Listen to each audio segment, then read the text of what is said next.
In this video, I will be discussing and demonstrating the anterior drawer test. The anterior drawer test is one of the 3 clinical examination tests in assessing a tear of the ACL. What distinguishes this test from the others is the degree of flexion that is involved when you're performing it. There are a couple of variations of the anterior drawer test, including performing it with maximal external or internal rotation. For the purpose of this video, I will be explaining and demonstrating it in the standard 90 degrees of knee flexion. According to a recent study conducted by Kosloff and his associates, the anterior drawer test is the most commonly used clinical test in determining an ACL tear.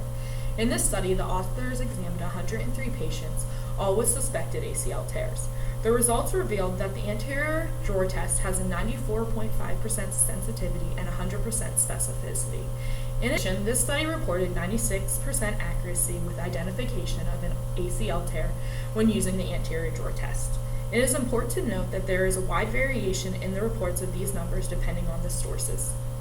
According to Dutton, the step-by-step instructions for this test are as follows. Always assess the uninvolved side first, but for the purpose of this video, I'm just going to go to the involved side. Have the patient lie in supine with their knees bent at 90 degrees. Over here. Make sure that you're on the same side and have the therapist sit down on the foot in order to stabilize the joint. The therapist then wraps their hands around the lower leg just distal to the knee. Depending on the therapist's preference, they can place their thumbs either in the joint space or just distal to it in order to test the mobility.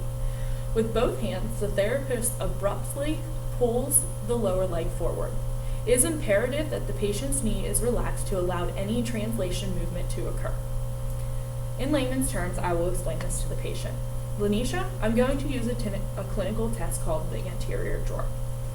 And we're going to look at the integrity of your ACL ligament. I'm just going to sit on your foot in order to stabilize that joint. I'm going to place my hands just around your leg and I'm going to apply a force just to see what that joint is. Please relax.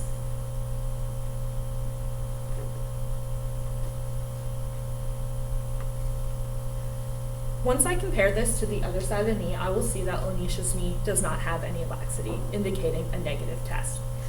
A positive test would be increased translation of the knee anteriorly in that involved side. This is the conclusion of the anterior drawer test.